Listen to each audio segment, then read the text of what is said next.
कौन था? अरे कुरु। मुझे बताइए, वंश बोलते थे कि कुछ और बोलते थे? क्या यूज करते थे भरत के टाइम पर? कबीला। किसने जवाब दिया था? बेटा थोड़ा सा तू दूर बैठा, नहीं तो तेरी पीठ थपथपा देता, है ना। चलो ध्यान से देख रहे हैं, इधर ध्यान से देखेंगे। चलो आज हम सब कुछ आपको पढ़ाएंगे, सबका जो भ्रम है वो भी दूर हो जाएगा, सही है वो भी दूर हो जाएगा। ध्यान से सुनेंगे, पहले ध्यान से सुन लें। मैंने कहा महाजनपद काल, महाशब्द का मतलब ही होता है बड़ा। महाशब्द का मतलब ही बेटा क्या होता है? बड़ा, या फिर हम इसको क्या कहते हैं? लार्ज कहते हैं। क्या कहते हैं? बड़ा, या फिर हम लार्ज कहते हैं। बात समझ में आ गई कि नहीं आ गई? देखो ध्यान से इसको हम समझने का प्रयास करेंगे। चैप्टर नंबर 9 आपके सामने लिखा हुआ है। क्या कह रहा है कि बुद्ध के जन्म के पूर्व 6वीं शताब्दी ईसा पूर्व में भारतवर्ष 16 जनपदों में क्या हुआ था? बटा हुआ था। मैंने आपको बताया भी है, जिसमें मगध और हमारे मध्य प्रदेश का एक जनपद हुआ है जिसका नाम है अवंती। क्या नाम हुआ है? अवंती। हम इनका क्या करेंगे? वर्णन भी करेंगे। अवंती कहां से संबंधित है? किस जिले से संबंधित है? प्रेजेंट में वो किस जिले से संबंधित है? उज्जैन। किससे संबंधित है? उज्जैन, जो कि मध्य प्रदेश का क्या है? डिस्ट्रिक्ट है, जिला है। आगे हम चलते हैं बेटा। बुद्ध के जन्म के पूर्व, यानी एक बात ध्यान से सुनेंगे, बुद्ध का क्या नहीं हो पाया है? बुद्ध का क्या नहीं हो पाया है? ये मान लें कि बुद्ध का यहां पर क्या हो गया है? बर्थ हो गया है, बोले तो जन्म हो गया है। जब बुद्ध का बर्थ हो गया है तो इससे पहले कौन सी सदी में? 6वीं सदी में। बोले तो 600 बीसी की बात कर रहा है बेटा। ये कब की बात कर रहा है? 600 बीसी की बात कर रहा है। तब हम देखते हैं कि भारतवर्ष जो था, जो संपूर्ण भारतवर्ष जो था, वो कितने जनपदों में डिवाइड था? कितने जनपदों में डिवाइड था? 16 जनपदों में डिवाइड था। जिस प्रकार से आज हमारा भारत देश 28 राज्यों में बटा हुआ है, ठीक उसी प्रकार से हमारा भारत देश पहले कितने राज्य या जनपद में बटा था? इनको क्या कह रहे थे हम? जनपद। और ये जनपद कितने थे? 16 थे। और 16 के 16 जनपद को हम कहीं ना कहीं क्या करने वाले हैं? पढ़ने वाले हैं। और ये भी बताने वाले हैं कि सबसे ज्यादा जनपद आपको किस राज्य में मिलेंगे वर्तमान की तुलना करें तो। आप देखेंगे महाजनपद काल का एक चित्र लगा हुआ है, आप देख भी रहे होंगे। इस चित्र से आपको कुछ समझ में आना चाहिए। चित्र का मतलब है सर, ये आपको हाथी दिखाई दे रहा है, सामने घोड़े दिखाई दे रहे हैं, युद्ध चल रहा है, बढ़िया राजा बैठा है, हाथी पर सवार है, ये सब कुछ आपको दिखाई दे रहा है कि नहीं दिखाई दे रहा? इससे एक बात हमें समझ में आनी चाहिए कि सर इस समय का शासन संपूर्ण रूप से राजाशाही शासन बन चुका है। कैसा शासन बन चुका है? राजाशाही शासन बन चुका है। यानी अब ये शासन जो होगा वो राजतंत्रात्मक होगा। कैसा होगा? राजतंत्रात्मक होगा। बोले तो अब राजा दिखाई देने लगेंगे। कौन दिखाई देने लगेगा? यहां से राजा दिखाई देने लगेंगे। तो यही बात आपको चित्र के रूप में मेंशन करी गई है। आगे चलते हैं। हमने देखा इसकी जानकारी हमें बौद्ध ग्रंथ किससे प्राप्त होती है? इस ग्रंथ का नाम क्या है? अंगुत्तर निकाय है। इस ग्रंथ का नाम बेटा क्या है? अंगुत्तर निकाय है। एवं जैन ग्रंथ जो है उसका नाम क्या है? भगवती सूत्र है। इन दोनों से प्राप्त होती है। ध्यान से सुनने का काम करें। इससे पहले मैंने आपको पढ़ाया सूत्रकाल। क्या पढ़ाया? सूत्रकाल में किन दो धर्मों की बातचीत हो रही है? बौद्ध धर्म और जैन धर्म, यही दो धर्म तो आ रहे हैं। तो ये जो दो धर्म आ रहे हैं, अब ये दो धर्म समाज में प्रवेश कर चुके हैं। अब जो भी कुछ समाज के अंदर चल रहा है, अभी प्रभाव जो दिखाई देगा वो जैन धर्म और बौद्ध धर्म का दिखाई देगा। ये घूम घूम करके लोगों को जागरूक कर रहे हैं, घूम घूम करके लोगों से जानकारी एकत्रित कर रहे हैं। तो बेटा आप मुझे एक बात बताइए कि जब ये लोग घूमने का काम कर रहे हैं तो जानकारी भी ये लोग कलेक्ट कर रहे होंगे। और जब जानकारी को कलेक्ट कर रहे होंगे तो किसी एक जगह जाकर के क्या कर रहे होंगे? लिख रहे होंगे कि नहीं लिख रहे होंगे? उस लिखी हुई किताब को ही हम क्या कहते हैं? इनका ग्रंथ कहते हैं। क्या कहते हैं? ग्रंथ। और ये जो ग्रंथ है वो बौद्ध धर्म का अलग है और जैन धर्म का अलग है। बात समझ में आ रही कि नहीं आ रही? तो बौद्ध धर्म के द्वारा लिखा गया ग्रंथ, उसका नाम क्या है? अंगुत्तर निकाय। वही जैन धर्म के द्वारा या जैन रिलीजियस के द्वारा लिखा गया जो ग्रंथ है उसका नाम क्या है? भगवती सूत्र है। दोनों बातें याद रखनी पड़ेगी। और ये दोनों के दोनों ग्रंथ जो हैं वो किसकी जानकारी दे रहे हैं? दोनों के दोनों ग्रंथ जो हैं वो किसकी जानकारी दे रहे हैं? जानकारी दे रहे हैं महाजनपद काल की। किसकी जानकारी दे रहे हैं? जनपद काल की, जो कि 16 जनपद में बटा हुआ भारतवर्ष है, उसकी जानकारी देने का काम ये दोनों ग्रंथ कर रहे हैं। बात समझ रहे हैं? चैप्टर का नाम ही है महाजनपद काल। 16 जनपदों के बारे में वर्णन उधर बौद्ध धर्म का व्यक्ति बैठ करके लिख रहा है कि 16 महाजनपद या 16 जनपद के अंदर ऐसा ऐसा चल रहा है। उधर एक जैन धर्म का व्यक्ति बैठा बैठा लिख रहा है कि भैया महाजनपद काल में या 16 महाजनपद के अंदर ऐसा ऐसा चल रहा है। तो मुझे बताइए, बौद्ध धर्म का भगवती सूत्र किसकी जानकारी देता है? जनपद काल की 16 जनपद की जानकारी देता है। वही जैन धर्म का जो बौद्ध धर्म का जो निकाय है उसका नाम क्या है? अंगुत्तर निकाय। और जैन धर्म का जो ग्रंथ है भगवती सूत्र, वो दोनों के दोनों किसकी जानकारी दे रहे हैं हमको? किसकी जानकारी दे रहे हैं? 16 जनपद की जानकारी दे रहे हैं। एक एक बातें लाइन पर याद होनी चाहिए। आगे चलते हैं बेटा, नेक्स्ट पॉइंट। अगर आप इतना समझ गए हैं तो हम आगे कंटिन्यू करते हैं जनपदों का स्टेटस। आपको जनपद दोनों ही मैप से मेंशन करे गए हैं, बस समझ में आना चाहिए। जिस भी डायग्राम को आप समझ लें वो डायग्राम आपके लिए सफिशिएंट है। इसलिए प्रयास किया गया है कि जितनी जानकारी आप तक पहुंच पाए वो हमारा पूरा प्रयास है। ध्यान से देखेंगे, मैं क्रम से बता रहा हूं। क्रम यहां से चलना प्रारंभ होता है। क्रम कहां से चलना प्रारंभ होता है? इसमें कहीं एक दिखाई दे रहा का?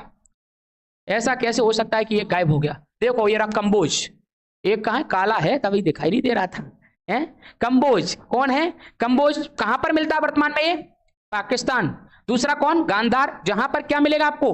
तक्षशिला विश्वविद्यालय प्राप्त होगा। तक्षशिला विश्वविद्यालय मुझे बताइए वर्तमान में भारत के अंदर आता है? बोलो यस और नो।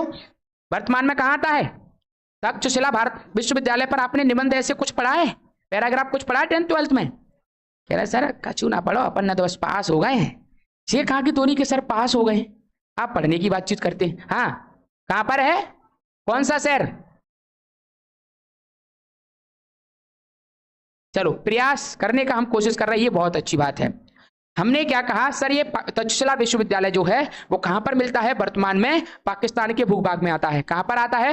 वर्तमान में पाकिस्तान के भूभाग में आता है। दूसरा बात करते हैं बेटा, कुरु यहीं पर हुआ था कौरव और पांडव। कुरुक्षेत्र में राजा भरत का क्या रहा? शासनकाल रहा। बोलो रहा कि नहीं रहा? राजा भरत का क्या रहा? शासनकाल। कुरु वंश का ही तो वो कौन था? अरे कुरु, मुझे बताइए वंश बोलते थे कि कुछ और बोलते थे? क्या यूज करते थे भरत के टाइम पर? कबीला। किसने जवाब दिया था? बेटा थोड़ा सा तू दूर बैठा, नहीं तो तेरी पीठ थपथपा देता है ना। चलो ध्यान से देख रहे हैं, इधर ध्यान से देखेंगे। कुरु जो था बेटा कबीला था, उस कबीले का लीडर कौन हुआ करता था?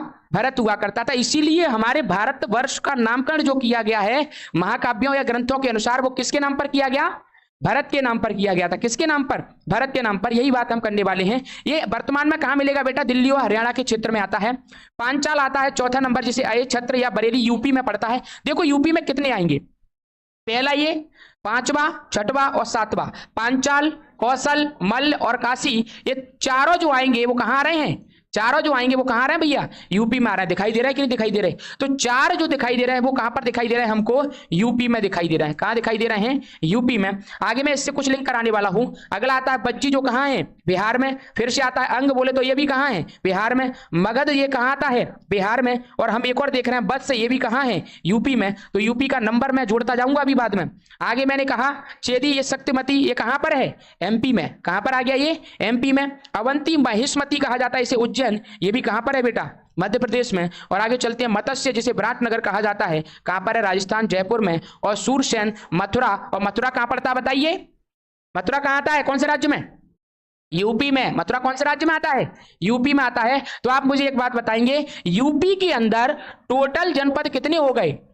कितने हो गए भैया? 6 जनपद हो गए। इसीलिए मेरा नेक्स्ट प्रश्न है कि सबसे ज्यादा जनपद आपको वर्तमान में किस राज्य में दिखाई देते हैं? नंबर क्या जाएगा? यूपी। कितने दिखाई देते हैं? 6 दिखाई देते हैं। बात क्लियर हो रही कि नहीं हो रही? तो ये प्रश्न पूछा गया है, इसलिए मैंने इस लाइन को भी यहां पर क्या करवाया? अंडरलाइन करवाया। तो 16 के 16 जनपद आपको विथ नंबर के दिखाई दे रहे हैं।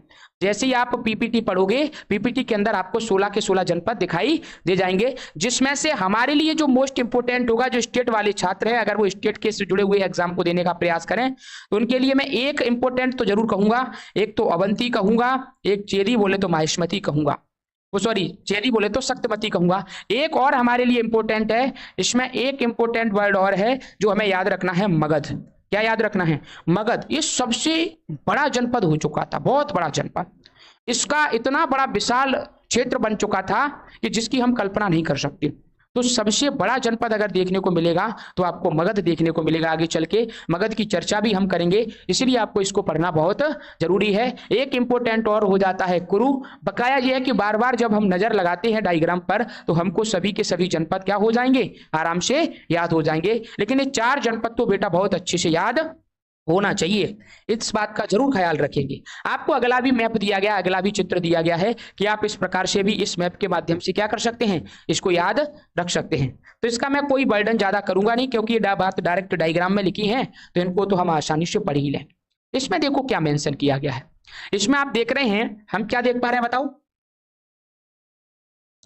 आप देख रहे हैं महाजनपद, दूसरा है राजधानी, इसकी क्या थी, क्षेत्र, आधुनिक स्थान। बोले तो वर्तमान में ये क्षेत्र कहां पर आता है, प्रेजेंट में ये क्षेत्र कहां पर आता है, किस किस एरिया में शामिल है, वो बातें लिखी गई हैं। जैसे हम पहले महाजनपद की बात कर लें तो क्या नाम है, अंग। इसका राजधानी की बात कर लें तो वो क्या थी, चंपा। लेकिन प्रेजेंट में अगर इस क्षेत्र को देखा जाता है, अभी भारत के क्षेत्र में देखने का प्रयास करें तो वो कहां आता है बेटा, बिहार में आता है। और बिहार की कौन कौन सी जगह, भागलपुर और मुंगेर, ये दोनों क्षेत्र जो हैं वो पहले किसके नाम से जाने जाते थे, अंग के नाम से जाने जाते थे। बोले तो अंग जनपद कहा जाता था।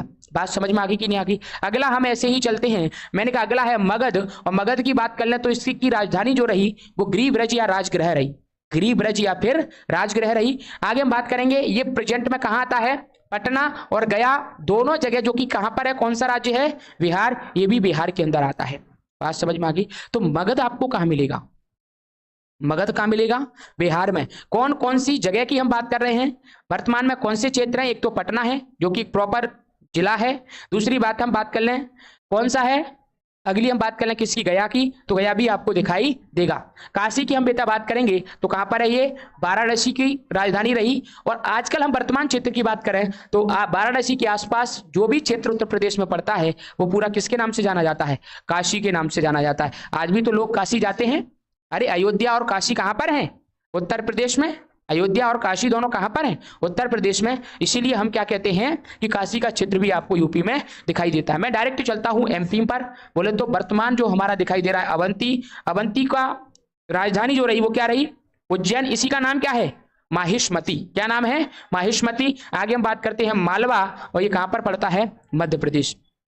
इंदौर, उज्जैन, ये पूरा एरिया जो है बेटा वो मालवा का क्षेत्र कहलाता है। क्या कहलाता है, मालवा का क्षेत्र। जब मैं मध्य प्रदेश जीके पढ़ाऊंगा ना, एमपी मैप, एमपी का जीके जब हम पढ़ेंगे तो उसमें पूरा मध्य प्रदेश का निचोड़ निकाल देंगे बेटा, निचोड़ ऐसा निकाल देंगे कि आप एमपी के इस कोने पर बैठे हैं। मध्य प्रदेश के नक्शे में जब आप देखते हैं तो ग्वालियर, भिंड और मुरैना मध्य प्रदेश में ठीक अपोजिट है मालवा के।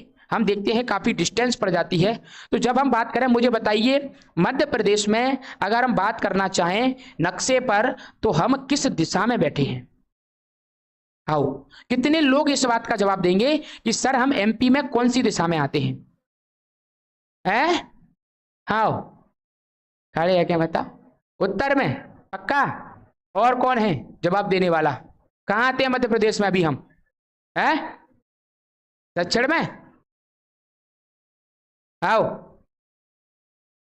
ये लड़कन ने तो कटवा डाली है बिल्कुल, कह रहे हैं सर हमारी हतीना ने कटेगी तो तब आप काय के लिए परेशान हो रहे हो।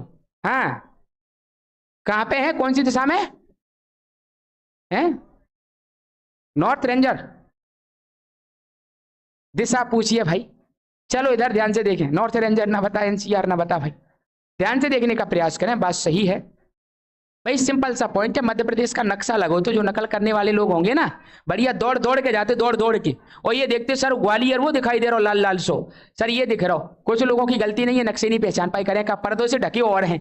मध्य प्रदेश इधर लिखा, देखो फर्स्ट में लगाया है मध्य प्रदेश को, कहाँ लगाया है, फर्स्ट में। तो हम मध्य प्रदेश के नक्शे में ऊपर आते हैं, बोले तो हम उत्तर में आते हैं। क्या आते हैं, आप देखेंगे कि केवल स्थिति मात्र से मैं आपको पूरा एमपी जीके याद करा दूंगा, केवल आपको लोकेशन पता होने मात्र से आप पूरा एमपी जीके का जियोग्राफी याद कर लेंगे। क्या याद कर लेंगे, जियोग्राफी। आप कहेंगे सर ये इतना टिपिकल था कि सर हमने अभी सोचा ही नहीं था कि इतना सरल बन जाएगा।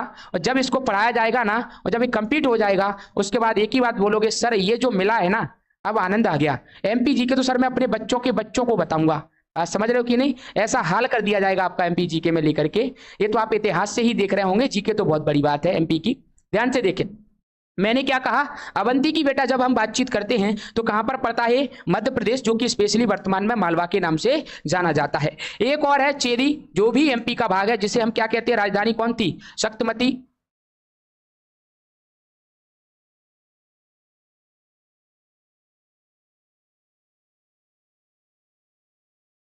हाँ एमपी में एक ही आता है, एक डायग्राम में मैप में मिस्टेक हो गई है शायद, मैप में मध्य प्रदेश लिखा था क्या पीछे?